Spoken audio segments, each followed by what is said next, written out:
And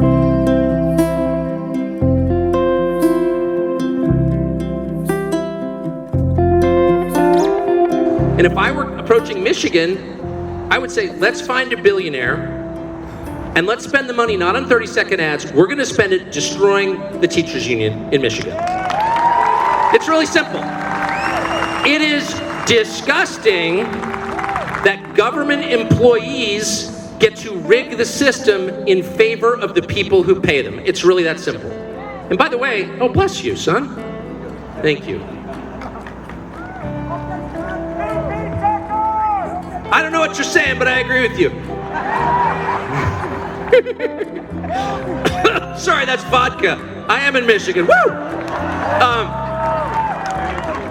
There's no reason that people who preside over a system that doesn't actually teach kids to read, if you are in any way connected to the Detroit public school system, you have no moral authority at all. None. Zero. And nobody says that. You see some political hack on television being like, I speak for all teachers. No, you don't. You speak for the Democratic Party, you're disgusting, and we're going to put you out of business. If I were paying for this, I would focus on the problem, which is organization. And that really is the answer to the first question I asked, which is how does a state full of really nice people, decent people, political and non-political, I'm including a ton of people who think they're Democrats in that, by the way. You still have blue-collar Democrats, even today in Michigan, I'm sure, somewhere.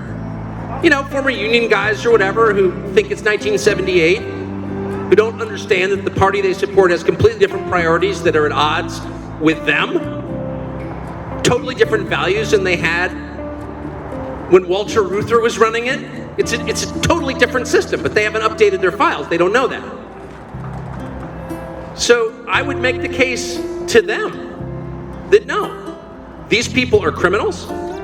What they're doing is totally immoral, and they should never be allowed to walk in public with their head held high. They should live in shame. So if you're, I remember thinking this, so I grew up in affluent, well-educated places, which are also not accidentally the most liberal places in the world right now. So when I go home to the town that I grew up in, or if I go to Georgetown in DC where I spent my childhood, people yell at me at the street, fascist, fascist. And if people yell at you enough, luckily I've got extremely high self-esteem, but let's say I didn't, but even me. I know who I am, I don't really care what you think of me, right? But even me, if people yell at you loudly enough, you can imagine you've done something wrong. You can get off balance. You can lose your heart. Whatever the life force is that gives you dignity, that causes you to stand up straight and speak clearly without shame, it can affect that.